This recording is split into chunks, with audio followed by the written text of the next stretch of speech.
ఆంధ్ర తెలంగాణలో తక్కువ ఫీజులతో high quality results ఇస్తున్న ఏకైక సంస్థ తిరుమల్ ఐఏఎస్ ఇన్స్టిట్యూట్. అంతుపట్టని వైరస్ కోళ్ల పరిశ్రమలను కుదేల్చేస్తోంది. లక్షల్లో కోళ్లు చనిపోతున్నాయి. వాటి మరణానికి వైరస్ కారణమని తెలిసినా అది ఏ వైరస్ ఇంత పెద్ద ఎత్తున ఎందుకు వ్యాపిస్తోంది అన్నది అంతుచిక్కని రహస్యంగానే ఉంది. అయితే ఏ నేపథ్యంలో చికెన్ తినొచ్చా అనేది మాంసప్రియుల మదిలో మెదులుతున్న ఆలోచన. మరి ఈ విషయంలో నిపుణులు ఏమంటున్నారు?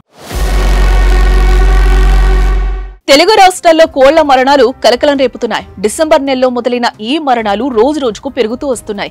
ఏం జరుగుతుందో తెలియక కోళ్ల ఫారం అధినేతలు తలలు పట్టుకుంటున్నారు. వైరస్ సోకి ఒక్క కోడి చనిపోగానే ఒక్క రోజు వ్యవధిలోనే ఆ ఫారంలో ఉన్న కోళ్లన్నీ మృత్యువాత పడుతున్నాయి. ఖమ్మం జిల్లాలో సత్తుపల్లి నియోజకవర్గంలో డిసెంబర్ నుంచి ఇప్పటి వరకు 2 నెలల వ్యవధిలోనే 1,00,000కు పైగా కోళ్లు చనిపోయినట్లు చెప్తున్నారు. ఉమ్మడి పశ్చిమ గోదావరి జిల్లాలోని పౌల్ట్రీ రైతులు కుదేలవుతున్నారు. అంతుచిక్కని వ్యాధితో కోళ్లు చనిపోతున్నాయి. ప్రతిరోజు వేల సంఖ్యలో కోళ్లు చనిపోతూ ఉండడంతో పౌల్ట్రీ రైతులు లబోదిబోమంటున్నారు. ఈ కోళ్ల మరణాలు గతేడాది డిసెంబర్ నుంచి మొదలై అంతకంతకు పెరుగుతోందని వారు ఆవేదన వ్యక్తం చేస్తున్నారు.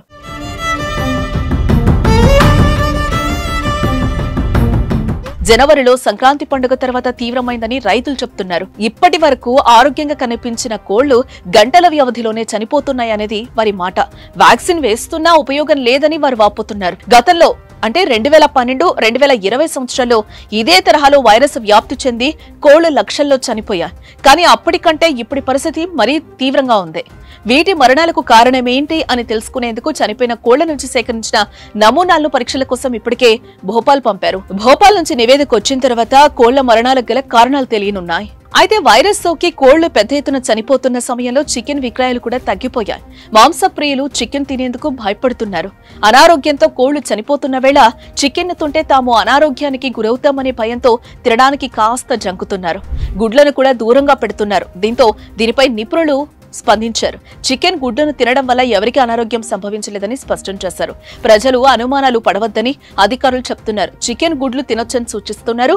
కొల్లేరు సరస్సుకు వలస పక్షులు అధికంగా వచ్చాయని, దీంతో దానికి సమీపంలో కోళ్లు చనిపోయినట్టు అనుమానిస్తున్న వారు తెలుగు రాష్ట్రాల ప్రజలకు చికెన్ గుడ్లు తినడం ద్వారా ఎలాంటి ఇబ్బంది లేదని తెలిపారు.